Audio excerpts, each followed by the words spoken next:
Ustadznya datang diundang dalam acara maulid, acara bid'ah atau acara yang lain, ustadznya mau datang. Tidak suka dengan lahirnya Nabi, tidak suka dengan anak cucunya Nabi, tidak suka dengan pewaris keilmuan baginda Nabi besar Muhammad, yaitu para ulama. Jawab semuanya yang keras. Berarti kalau ada yang tidak suka dengan maulid Nabi, siapa itu orang? Kalau ada yang tidak suka membenci maulid Nabi, siapa itu orang? Kalau ada yang mau cegah orang bikin acara maulid Nabi, siapa itu orang? Kalau ada yang mau bubarkan acara maulid Nabi, siapa itu orang? Kalau ada yang membenci para habaib, siapa itu orang? Dan Rasulullah SAW telah jelaskan dalam Sahih Muslim bahwasanya ayahnya di neraka jahanam dan ibunya tidak diizinkan agar dia mohon ampun buat ibunya. Ibunya Nabi dalam neraka. Ini orang-orang goblok ini, orang-orang nggak ngerti hadis ini.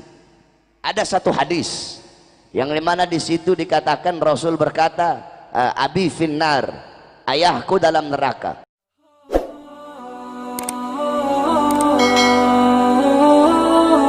Coba-coba untuk toleransi kepada syirik atau bid'ah, nggak bisa kita. Allah mengatakan wala tattabi'u khutuwati syaitan innahu lakum aduwwum mubin. Jangan kamu ikuti langkah-langkah setan, karena dia musuh yang nyata bagi kita. Khatwa, selangkah demi selangkah, nggak sekaligus. Setan pintar juga caranya. Sekarang ya sudah, biarkan dulu dia. Yang penting dia mau datang dulu udah. Alhamdulillah, ustadznya datang diundang dalam acara maulid, acara bid'ah atau acara yang lain, ustadznya mau datang. Dengan berbagai gelarnya sudah si ustadz ini. Sudah datang. Nggak apa-apa, nggak dimintain pendapat segala macam. Udah, yang penting datang udah, alhamdulillah, kata mereka. Yang kedua, setan bilang, ya suruh dong dia ngomong, kata setan. Jangan dibiarkan, masa di situ aja. Buat apa dia datang? Dia kan punya kedudukan. Suruh ngomong. Ngomongnya awalnya lurus-lurus aja. Itu undangan yang kedua. Undangan yang ketiga mulai mendukung. Ya kalau menurut saya sih ini nggak apa-apa. Ini kan masalah khilafiyah. Atau istilah sekarang ijtihadiyah. Yang ketiga itu. Yang keempat, udah hilang tuh masalah ijtihadiyah. Memang kita harus hidupkan yang seperti ini.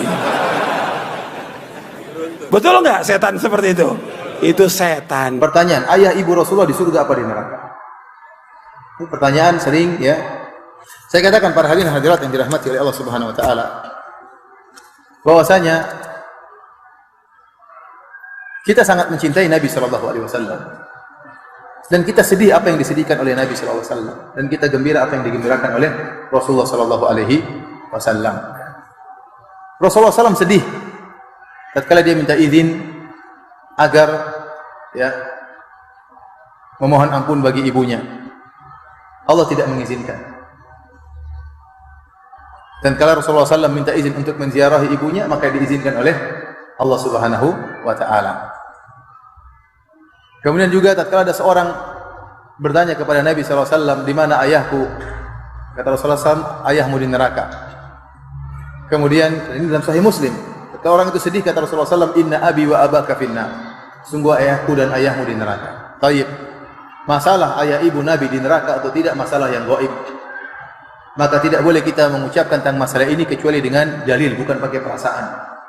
Dan Rasulullah SAW telah jelaskan dalam Sahih Muslim bahwasanya ayahnya di neraka jahanam dan ibunya tidak diizinkan agar dia mohon ampun buat ibunya. Apakah kita berani melanggar perkataan Nabi SAW? Saya katakan memang ada sebagian ulama yang berusaha mentakwil hadis ini, mengatakan oh maksudnya ayahku dan ayahmu di neraka, maksudnya pamanku di neraka, yaitu Abu Talib misalnya. Tapi ini dibantah oleh Imam Nawawi rahimahullah. Imam Nawawi rahimahullah, ini apa yang saya sampaikan ini terdapat dalam buku Al-Minhaj Syarah Sahih Muslim. Imam Nawawi tegas dalam hal ini menjelaskan ayah dan ibu Nabi SAW di neraka jahanam. Oleh karenanya, di antara dalil yang menguatkan bahwasanya ayah dan ibu Nabi SAW di neraka jahanam, bahwasanya saya tidak pernah mendapati doa Nabi mohon ampun buat ayah ibunya. Kita duduk di ini majelis memuliakan kelahiran Nabi, mengagungkan lahirnya Nabi Muhammad SAW. Sebagaimana dijelaskan di dalam kitab Hawashi Syarwani ala Tuhfatil Muhtaj. Kitab Hawashi Syarwani adalah kitab Al-Imam Asy-Syarwani Kitab tersebut adalah hasyiah daripada kitab Tuhfatul Muhtaj Al-Imam Ibnu Hajar Al-Haytami. Kitab Tuhfatul Muhtaj Al-Imam Ibnu Hajar Al-Haytami adalah syarah daripada kitab Minhajul Talibin Al-Imam An-Nawawi. Dalam kitab tersebut dijelaskan, wa anna afdalal layali lailatu maulidis syarif, thumma lailatul qadar, thumma lailatul jum'ah, thumma lailatul isra. Dan sesungguhnya malam yang paling utama, malam yang paling mulia, malam yang paling agung adalah malam kelahiran baginda Nabi besar Muhammad. Setelah malam kelahiran Nabi, baru malam Lailatul Qadar. Setelah Lailatul Qadar, baru malam Jumat, baru malam Isra. Pertanyaannya, kenapa malam Maulid lebih utama daripada Lailatul Qadar? Padahal Lailatul Qadar adalah malam turunnya malaikat, malam diturunkannya Al-Quran, malam yang lebih utama dari 1000 bulan. Tapi kenapa malam Maulid lebih mulia, lebih utama dan lebih unggul? Al-Imam Al-Qastallani radhiyallahu an dalam kitab Al-Mawahib Al-Laduniyah, beliau menjawab, malam Maulid lebih utama dari Lailatul Qadar karena 3 perkara. Yang pertama, Lailatul Qadar adalah malam turunnya malaikat, sedangkan malam Maulid adalah malam lahirnya Nabi Muhammad. Sudah tentu adanya Nabi, lahirnya Nabi lebih utama daripada adanya malaikat. Yang kedua, Lailatul Qadar adalah anugerah Allah untuk Nabi Muhammad, sedangkan malam Maulid adalah malam lahirnya seseorang yang diberikan anugerah tersebut. Berarti kalau bukan karena lahirnya Nabi, tidak akan ada Lailatul Qadar. Yang ketiga, Lailatul Qadar adalah rahmat Allah untuk umat Nabi Muhammad saja, bukan untuk umat-umat yang lain. Sedangkan lahirnya Nabi, mauludnya Nabi, ini adalah rahmat Allah untuk seluruh umat, untuk seluruh manusia, untuk seluruh alam jagat raya, untuk seluruh makhluk, dan untuk seluruh alam semesta. Oleh karenanya, bagi kami, hari lahirnya Nabi adalah hari yang paling mulia sepanjang masa. Sebagaimana Abu Ya Maliki, Al-Habib Muhammad bin Alwi Al-Maliki, beliau pernah menukil syair daripada As-Sayyid Muhammad Amin Qutbi. Gal As-Sayyid Muhammad Amin Qutbi, ya Lailatul Itsnin, madha safahat, wahai malam Senin, apa yang telah menyapamu? Kau begitu mulia, begitu agung, begitu wangi, begitu sempurna. Wahai malam Senin, kau menjadi mulia, menjadi agung, menjadi wangi, karena padamulah lahir makhluk yang mulia, yaitu baginda Nabi besar Muhammad. Jadi bagi kami, hari lahirnya Nabi adalah hari yang paling mulia sepanjang masa. Kenapa? Karena hari lahirnya Nabi itulah yang membuka hari-hari yang mulia dalam Islam. Kalau bukan karena hari lahirnya Nabi, tidak akan ada Idul Fitri, tidak akan ada Idul Adha, tidak akan ada Lailatul Qadar, tidak akan ada kemenangan perang Badar, tidak akan ada Fathul Makkah, tidak akan ada hijrah, tidak akan ada Ramadan, tidak akan ada Muharram, tidak akan ada Asyura dalam Muharram, tidak akan ada Isra Mi'raj, tidak akan ada Islam, tidak akan ada iman, tidak akan ada Al-Quran, kalau bukan itu semua diawali daripada hari lahirnya Nabi. Oleh karenanya, kita duduk pada malam hari ini untuk bersyukur kepada Allah atas lahirnya cahaya alam semesta, yaitu baginda Nabi besar Muhammad. Sebagaimana Al-Imam Busiri radhiyallahu an dalam qasidah Muhammadiyahnya, beliau berkata, Muhammadun syukruhu fardun alal umami. Muhammad bersyukur dengan adanya beliau, bersyukur dengan lahirnya beliau. Wajib bagi setiap umat untuk bersyukur dengan adanya baginda Nabi besar Muhammad. Saudara-saudara, jangankan kita bersyukur dengan adanya Nabi, kita disunnahkan berpuasa pada hari Asyura. Kenapa disunnahkan berpuasa pada hari Asyura atau tanggal 10 Muharram? Nabi pernah bertanya kepada orang-orang Yahudi, kenapa kalian berpuasa pada hari Asyura, yakni 10 Muharram? Orang Yahudi menjawab, karena kami bersyukur kepada Allah atas selamatnya Musa dari kejaran Fir'aun. Apa kata Nabi? Nahnu ahaqqu bi Musa minkum, kami lebih berhak atas Musa dari kalian. Nabi pun memerintahkan para sahabat untuk berpuasa. Kita berpuasa pada tanggal 10 Muharram untuk bersyukur kepada Allah atas selamatnya Nabi Musa dari kejaran Fir'aun. Saudara-saudara, bersyukur kepada Allah atas selamatnya Nabi Musa dari kejaran Fir'aun menjadi ibadah sunnah. Maka bagaimana kalian bersyukur kepada Allah atas selamatnya seluruh alam jagat raya ini berkat adanya baginda Nabi besar Muhammad? Bukankah dalam Burda dijelaskan, laulahu lam tukhrajid dunya minal adami. Kalau bukan karena Rasulullah, kalau bukan karena Nabi, dunia tidak akan pernah dikeluarkan dari ketiadaannya. Yakni dunia ini ada, dunia ini terselamatkan berkat Rasulullah. Maka bagaimana kita bersyukur kepada Allah? Kalau dengan selamatnya Nabi Musa saja kita harus bersyukur, sehingga menjadi ibadah sunnah, yaitu berpuasa pada tanggal 10 Muharram. Maka bagaimana dengan terselamatkan seluruh alam jagat raya? Bahkan para nabi dan para rasul, beliau selamat berkat Nabi Muhammad. Nabi Allah Adam alaihissalam, ketika beliau berbuat salah, Allah keluarkan dari sorga, Allah turunkan di India, di bawah kaki gunung Himalaya. Selama 450 tahun belum Allah terima taubatnya. Ketika berada di kota Mekah membawa nama Rasulullah, baru Allah terima taubatnya. Nabi Adam terselamatkan berkat Nabi Muhammad. Nabi Allah Nuh, Allah selamatkan dari banjir. Kenapa? Karena dalam tulang sulbinya membawa nur baginda Nabi besar Muhammad. Nabi Allah Ibrahim alaihissalam, Allah selamatkan dari api Namrud. Kenapa? Karena dalam tulang sulbinya membawa nur baginda Nabi besar Muhammad. Nabi Allah Ismail, Allah selamatkan ketika akan disembelih oleh ayahnya. Allah ganti beliau dengan seekor domba yang berasal dari sorga. Kenapa Allah selamatkan Nabi Allah Ismail? Karena dalam tulang sulbinya membawa nur baginda Nabi besar Muhammad. Para nabi, para rasul terselamatkan berkat baginda Nabi besar Muhammad. Kalau kita bersyukur kepada Allah atas selamatnya Nabi Musa dari kejaran Fir'aun sehingga menjadi ibadah sunnah, maka bersyukur dengan adanya Rasulullah karena terselamatkan seluruh alam jagat raya. Ini adalah perkara yang diwajibkan di dalam agama. Oleh karena itu, hadirin sekalian yang dimuliakan oleh Allah, kalian duduk di majelis untuk bergembira, untuk berbahagia dengan lahirnya Rasulullah. Jangankan kita, dalam riwayat Sayyidina Abbas bin Abdul Muttalib, beliau bermimpi berjumpa dengan Abu Lahab. Abu Lahab sedang diazab, Abu Lahab sedang disiksa oleh Allah di dalam neraka. Tetapi setiap hari Senin Allah ringankan azab dan siksanya Abu Lahab. Dari salah-salah jarinya keluar air sehingga dia bisa minum dari air tersebut. Kemudian Sayyidina Abbas nanya, wahai Abu Lahab, kenapa setiap hari Senin Allah ringankan azab dan siksamu? Apa jawab Abu Lahab? Karena aku pernah bergembira sesaat dengan lahirnya Muhammad. Ketika itu aku punya budak namanya Suwaibah. Suwaibah datang bawa kabar gembira. Suwaibah datang bawa kabar kelahiran Muhammad. Karena aku bahagia, karena aku senang, aku bebaskan Suwaibah dari perbudakan. Aku merdekakan dia karena dia membawa kabar kelahiran Muhammad. Karena inilah Allah ringankan azab dan siksaku setiap hari Senin. Al-Imam Syamsuddin Ibn Nasiruddin Ad-Dimashqi, beliau berkata, itu Abu Lahab yang jelas-jelas masuk neraka. Itu Abu Lahab yang jelas-jelas celaka dalam Al-Quran. Allah ringankan azab dan siksanya karena karena Abu Lahab bergembira sesaat dengan lahirnya Muhammad. Maka bagaimana dengan umat Nabi kalau setiap saat, setiap detik sampai hari kiamat dia bergembira seumur hidupnya dengan lahirnya baginda Nabi besar Muhammad sallallahu alaihi wasallam. Bergembiranya kita dengan lahirnya Nabi. Yang suruh kita gembira bukan ustadz, bukan kiai, bukan habib, bukan para ulama, bukan para nabi, bukan para malaikat, tetapi yang suruh kita bergembira dengan lahirnya Nabi adalah Allah subhanahu wa ta'ala.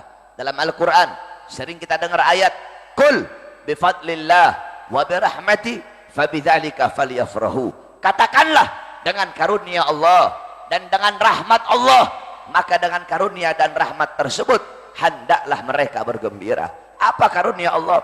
Apa rahmat Allah? Dalam kitab tafsir Ma'alimut Tanzil Al-Imam Baghawi, dalam kitab tafsir Jami'ul Bayan Al-Imam Ibnu Jarir At-Tabari, dalam kitab tafsir Madarikut Tanzil Al-Imam An-Nasafi, dalam kitab tafsir Anwarut Tanzil Al-Imam Baydawi, dalam kitab tafsir Jami' Ahkam Al-Imam Qurtubi, dalam kitab tafsir Al-Imam Fakhruddin Ar-Razi, dalam kitab tafsir Jalalain Al-Imam Jalaluddin Al-Mahalli dan Al-Imam Jalaluddin As-Suyuti, dijelaskan ai fadluhu Al-Quran wa rahmatuhu Al-Islam.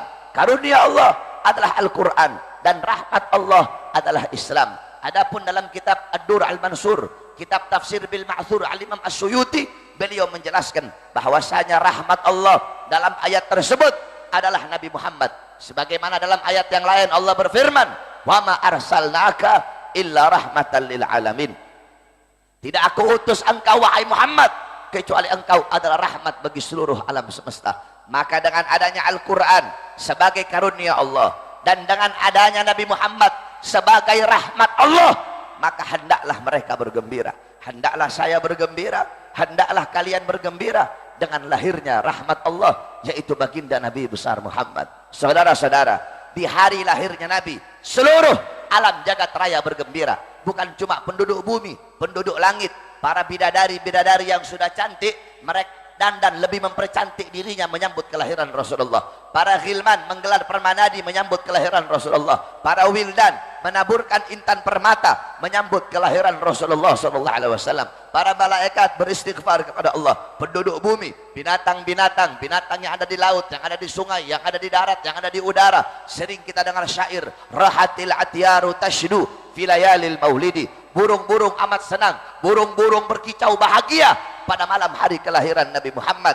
Tumbuh-tumbuhan, bahkan makhluk yang tidak bernyawa, batu, tanah, pasir, seluruh makhluk bergembira dengan lahirnya Rasulullah, illa iblis, kecuali iblis.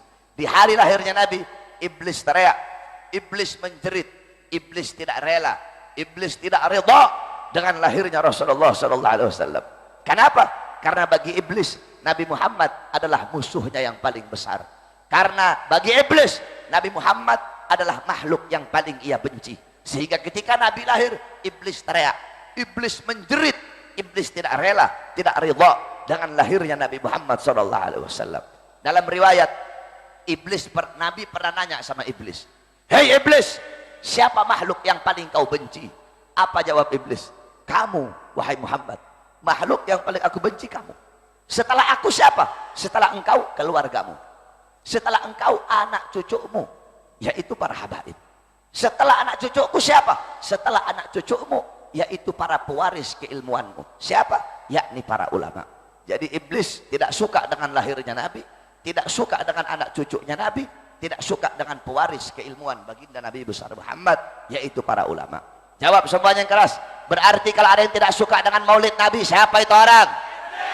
Kalau ada yang tidak suka membenci maulid Nabi, siapa itu orang? Kalau ada yang mau cegah-cegah orang bikin acara maulid Nabi, siapa itu orang?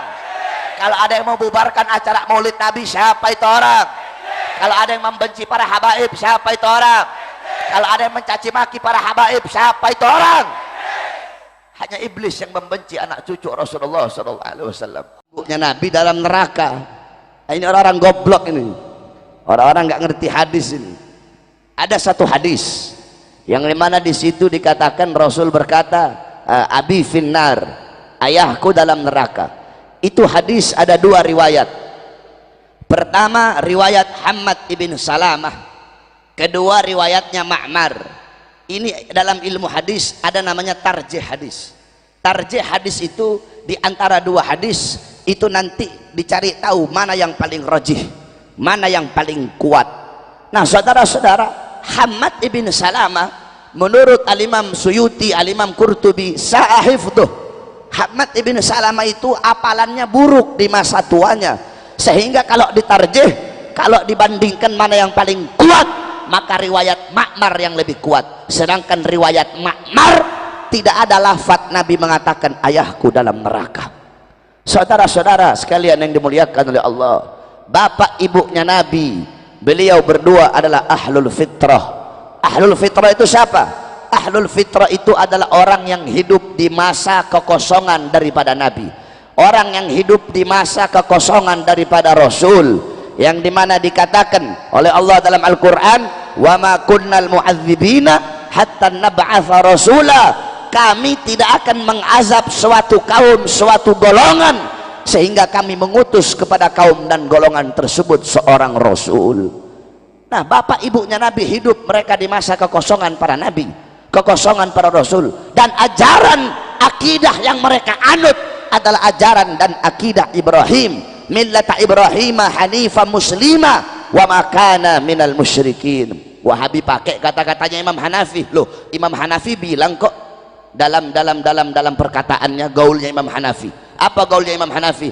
Inna aban Nabi sallallahu alaihi wasallam mata kafiran wa Abu Talib mata alal kufri.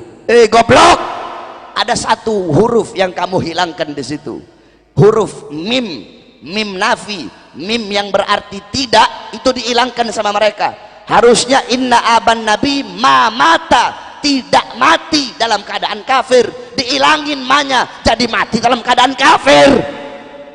Imam Hanafi inna aban nabi ma mata alal kufri, ayah nabi tidak mati dalam keadaan kafir. Sama Wahabi mimnya diilangin, inna aban nabi mata alal kufri, padahal ada manya ma mata, tidak mati dalam keadaan kafir. Saudara-saudara, masa bapak ibunya Nabi yang dimana Nabi adalah darah dagingnya, masa bapak ibunya Nabi masuk dalam neraka? Saudara-saudara, ini nggak masuk akal ini. Kalau bapak ibunya Nabi masuk neraka, berarti api neraka tidak bisa memakan beliau berdua.